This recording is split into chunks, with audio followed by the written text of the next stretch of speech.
Hey, you're listening to the Start Something podcast, where we take you behind the scenes of the founder journey, breaking down what it takes and how it can change your life. I'm Bailey. And I'm Shruti, and today we're going to be talking about lessons for our younger self, part 2. So last episode, I got a chance to share a few lessons that I wish I knew, and this episode, we're going to go through your lessons. Perfect. So kick it off, Bailey. Okay, so for the first lesson that I wish I could teach my younger self, I actually did learn this lesson very young, but I think it's really important because I've learned it over and over again. And how young? Fifth grade. Wow. Fifth grade. Okay. I know, I'm really taking us back. Yeah, okay. I'm really taking us back. So I was homeschooled my whole life. And when I was entering into fifth grade, I started going to this homeschool co-op system through a public school. And so What does that mean? It means they basically host classes for homeschoolers once a week. Okay. And I was going into fifth grade, and at the time I was looking at all of the courses that I'd be taking, and I noticed that the courses for sixth graders looked way more interesting. Okay. And the courses for fifth graders did not appeal to me at that point. And I remember thinking, well, how about I just sign up for all sixth grade courses, and then when the teacher inevitably sits me down with my mom to talk about this, you know, I can plead my case. Or maybe they'll have to test me to see if I'm qualified for sixth grade, right, etc. I figured there'd be a system. So I signed up for all sixth grade classes, and no one ever noticed. Wow. My teachers didn't notice, my parents didn't know, no one knew that I had skipped this grade.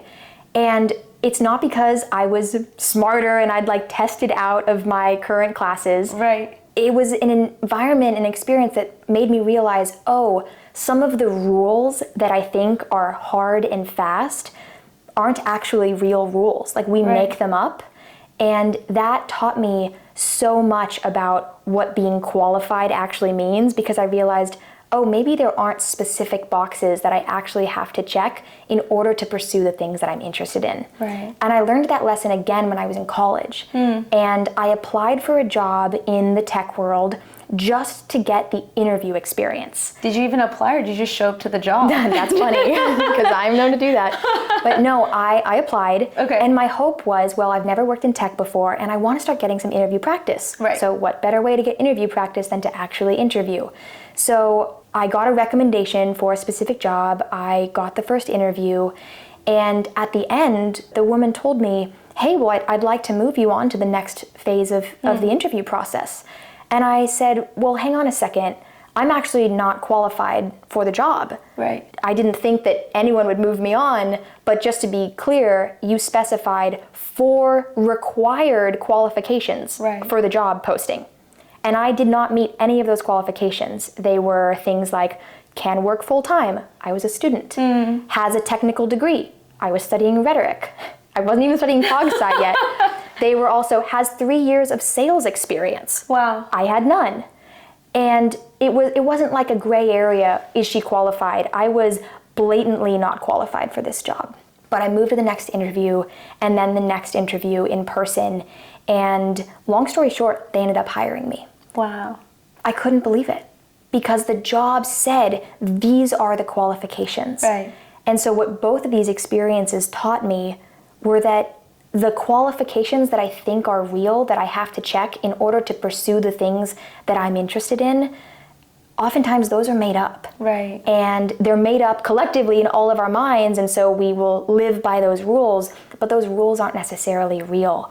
And those lessons were so important for me to learn, because no one's ever really qualified to start a company. Yeah. We qualify ourselves along the way. We learn those lessons by showing up, by, you know, putting ourselves in uncomfortable situations, and by growing into the roles. Yeah. And so those were lessons that I feel like I've had to learn over and over again in different ways. And if I could go back in time, I'd want to go back to my fifth grade self and say, hey, this lesson you're learning right now, like, this is true for so many things of like in life, and you don't have to worry that you're unqualified when you're pursuing the things that really light you up. Yeah. So I think that's my first lesson. I love the way you framed it, and I love that you learned that at such a young age, right? I guess when we grow up, we start learning about all these rules that the world has, right? Yeah. You can't do this, you can't do that. But when you're younger, you don't know any better, right? And so it's amazing that you got to learn at that young of an age, and you got to apply that lesson over and over again throughout different stages of your life. And so many people go their whole lives never broken a rule, honestly, to some degree. And now we're not suggesting go and break, every rule out there. Please, that is not the takeaway. But being able to push yourself past the boundary that you might see in front of you. Like if people are asking themselves, I don't think I'm qualified enough to start my own business. Well, lo and behold, no one is qualified to start their own business necessarily, or anyone is qualified to start their own business, rather. Yeah, absolutely. And I feel like if you are qualified to start the business probably already exists because clearly you have experience in that, like in that exact space, in those exact roles. And so if you already have that experience, then the business probably doesn't need to exist because it probably already does in a bunch of different ways. And so, I think realizing, the ideas that I have about qualifications aren't real. It's something that I've continued to learn over time. Like I got my first clue in 5th grade and then again in college. But honestly, I really had to learn that I was qualified, or at least that those qualifications didn't exist the way that I thought they did through the fundraising process as well, because I realized I went into these environments thinking, they're so qualified to be here, but like, who am I to think I can raise this money from these venture capitalists when I'm fresh out of college? I graduated 2 weeks ago. Like, who's going to take me seriously? But I had to learn that I had to take me seriously. Yeah. And the worst case scenario is no, right? Yeah. And you don't have to tell anyone about it. But if you don't try, you'll never know. Yeah, right? It's like that quote, we miss 100% of the shots we don't take. Oh, I've never heard of that before. Wow, thank you so much for that insightful quote. Okay, the reason that you're making fun of me right now is because I always pull out a quote. I'm sorry, it's a condition. You're the quote master. Thank you. Yeah. I appreciate that. So do you have any other lessons as well? I do. And I feel like lesson number 2 relates very strongly to lesson number 1. Okay. Which is to trust yourself.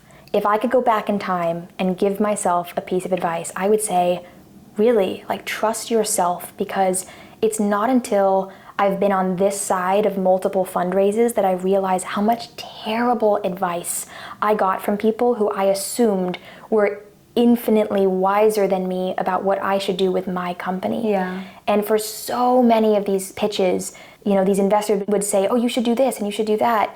And it wasn't until I actually started working with my customers and getting perimeter in their hands and, raising real money that I realized, wow, if I'd taken some of those pieces of advice, I would not have built, and my team and I, we would not have built the company and the product that our customers were really asking for. Yeah. And I feel like I spent so much time in my first few years of founder life jumping through every single hoop that an investor would put in front of me. I even used to A/B test the color of my hair to see if my hair color would impact how people would treat me. If they thought I was smart, if they thought I was more qualified. I tried red and blonde and brunette. Like, I haven't seen these versions of you yet, Bailey. There are photos. There are photos. Wow. But what I learned that was so funny is, you know what color my hair was when I fundraised? No. It was purple. It was lavender. It was lavender. And the reason I share that is because something happened in the fundraising process where I realized I no longer care if I'm the image that they want to see. Yeah. I want to be myself. Yeah. And it was when I was committed to being myself that I actually closed the deal. That's amazing. I feel like, especially in today's day and age, with social media, with small pieces of information constantly being thrown at you, it's hard to remember to listen to yourself. You might see so many forms of success online and you're like, I want that, I want that, I want that. And then you forget, like, you're right here. You are that form of success, right? And yeah, I think you've worded it really well. Thank you. That's another lesson. Thank you. And I feel like what you're sharing in terms of that idea of success is a big part of my 3rd lesson. So third and there might be a bonus lesson, but let's go to the 3rd lesson. So the 3rd one is really about the story that we tell ourselves and how powerful it is. And I had to take, literally years of working with a coach who basically taught me this every single week. It took me years before I integrated it and finally understood exactly what he was talking about and the impact that it had. And that idea is that the story that we tell ourselves is probably the most powerful tool that we have in our toolbox. Yeah. And, you know, in one of our recent episodes, we talked about the story that says, I wish I was further along. And that's a story that has a big impact on us. So if you want to, you know, hear about that, previous episode, but there were other stories that have had such a big impact on my life. And one of them that I kept coming to my executive coach with was, let's just say any challenge. So if I went to him with a challenge, it was usually because I was frustrated, I didn't know the answer, I was trying to get over this barrier that I was bumping up against. And I swear, in like 90% of our calls, I would bring him a challenge, and you know what he would say? He'd say, "That's awesome, you love challenges." And I was like, of course. I've been looking at this challenge so frustrated. Yeah. And the main thing he would communicate to me on our call was, how awesome you are struggling with this thing because you love challenges. And it took me at least a year and a half before I realized, oh, I get it. And it became part of the way that I think. Yeah. So now, because I went through that process of hearing it over and over again, when I have a big challenge, I can hear his voice in my head saying, you love challenges. I love that. Sometimes, I mean, he drilled it into you. He really did. He really got it into Every week, Mondays at 9. Wow. And so it was so helpful to have that repetition because it took me a long time before I really integrated that idea. Yeah. And, you know, I'm certainly not perfect. There are definitely challenges where, you know, I'm like, oh my gosh, I don't have this answer. I feel really frustrated. But what I've noticed is since I've practiced that storytelling so much, I come back to that story much more quickly. Yeah. A friend of mine once shared that spirituality, or the results of a spiritual practice, is really about decreasing the amount of time between an event happening and our feeling grateful for that event. And so the shorter the distance, the shorter the time between the event occurring and the feeling grateful is, you know, it's one of the benefits of a spiritual practice. And I feel like that's what I learned from my coach in terms of an event coming up and realizing, oh, I'm excited about this challenge, as opposed to feeling exhausted by the challenge. I think your mindset is really a core root of what you're talking about, right? When I wake up and I'm like, oh, like I have to go to work. Well, you're setting the tone for yourself and the rest of the day to go poorly. Yeah. And I know in previous episodes we've talked about, you know, having some sort of gratitude journal and waking up. We did the morning routine episode. Well, we've really done it all. I'm really proud of us. But really, I think we touched in that episode specifically about when you write what you're grateful about, that message gets carried out throughout, right? I literally have this Post-it on my desktop because it's the first thing I look at. And it says like, I am awesome, like I am ambitious, like I am, like a bunch of I am statements. And it feels awesome to wake up in the morning and feel stressed and then look at that and be like, yeah, girl, you are. Yeah. And I highly recommend it for anyone else who wants a bit of motivation and changing your mindset really easily. Seriously, and I feel like something that doesn't get spoken about enough is how being a founder is an energy game. Yeah. Like you have to maintain such a high degree of energy. And not just coffee energy. Yeah, not exactly. Just caffeine, The spike and the crash. Yeah. Exactly. Like you have to go into so many challenging environments, conversations, things that you have never experienced. I was going to say things that you like have no technical qualifications for. Like you're walking into all of these challenging situations and our energy needs to be so high. But if we're constantly telling ourselves stories that demoralize us, then we can't bring the energy that's necessary to find the right customers, to pitch the right investors, to hire the right team. That is so impacted by those stories. And so looking at that story and being intentional and recognizing that, you know, we're not going to be perfect, but that's fine. Like there's a story around this too. It's like, yeah, I'm not perfect. I'm doing my best. I'm getting better every day. That's a much more energizing story than I fail at everything, I suck so much, like I can't do anything right. And those are stories that I've told myself many times. Yeah. But over time, being a founder has taught me that, oh my gosh, I have so much more energy and I show up as the best version of myself when I choose to take control of that story. And maybe this is a hot take. I think a hot take you might agree actually on bring with it on. me. But I do feel like when you close a deal with a customer, when an investor invests in your company, right? It's all based on energy is really, like, if you are not confident in yourself and the product you're bringing to the table, why would your customer believe in you? Yeah. Right? And same with your investors. So it all roots and sources from the way that you feel about yourself, the way you look at yourself in the mirror, and the thoughts that you have around yourself as well. Absolutely. I think that people can really feel when you believe in something or you don't. And I certainly don't, move forward with every customer that we speak with at Perimeter, but I am sure that the customers that I do speak with can feel my passion for Perimeter. Yeah. And I'm 5 years in, and I am only more passionate about the company and the work that we're doing and the mission that we have to ensure that every person has the information they need during emergencies.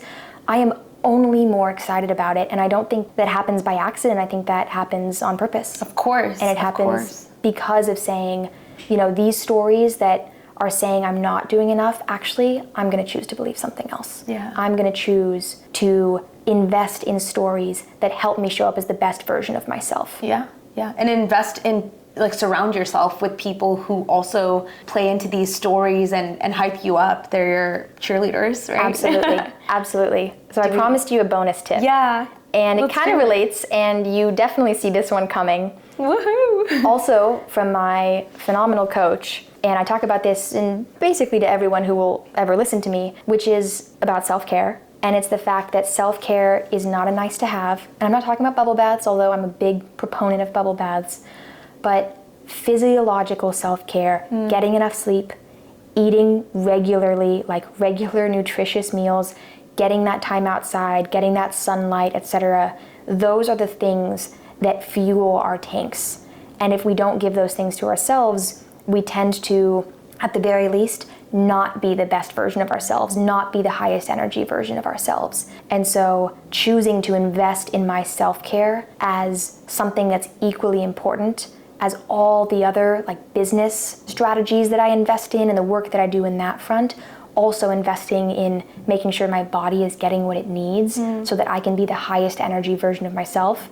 It's a non-negotiable. How did you come to learn this lesson? Because I know you didn't always invest in the self-care. Burning out over and over and over again. Okay. That's what I figured, but yeah, that kind of burnout where it's like, oh my gosh, I have no energy. Yeah. The brain fog. Exactly. Yeah. I think we've talked about this in the past with regards to journaling and why it had such a profound impact on my life, but my body was going into these routine panic attacks out of nowhere, unprovoked. And I learned that has to do with having underlying stress that never really gets turned off, kind of like having a burner on all the time. And it's really easy to be constantly telling those existential threat stories as a founder. And in that process, experiencing burnout, experiencing that exhaustion, going through all those panic attacks made me realize, okay, the way that I'm doing this is clearly not working. And so if I want Perimeter to be as impactful as it needs to be, as I want it to be, then I have to figure out how to take care of myself. And so sometimes we have to hit that wall in order to then hit the reset button. Yeah. So that's where I learned it. We've learned a lot of these lessons the hard way. I know, but at least other people don't need to learn it the hard way. And I hope, our listeners are listening to these amazing lessons that you've provided today, and they're really skipping a few things, few hardships in order to get success in their life. Thank you. Yeah. Well, maybe just have this episode on repeat if you don't have an executive coach like I did. So I couldn't afford one for the first few years of my startup. So free executive coaching right here, everyone. Seriously, there are some videos that I've listened to that I just have listened to hundreds and hundreds of times because I'm like, that lesson again. Yeah. And you needed enough until you create the story about yourself. Heavy rotation. Yeah. All right. Well, thank you guys so much for listening to another episode of the Start Something podcast. See you next time. Bye.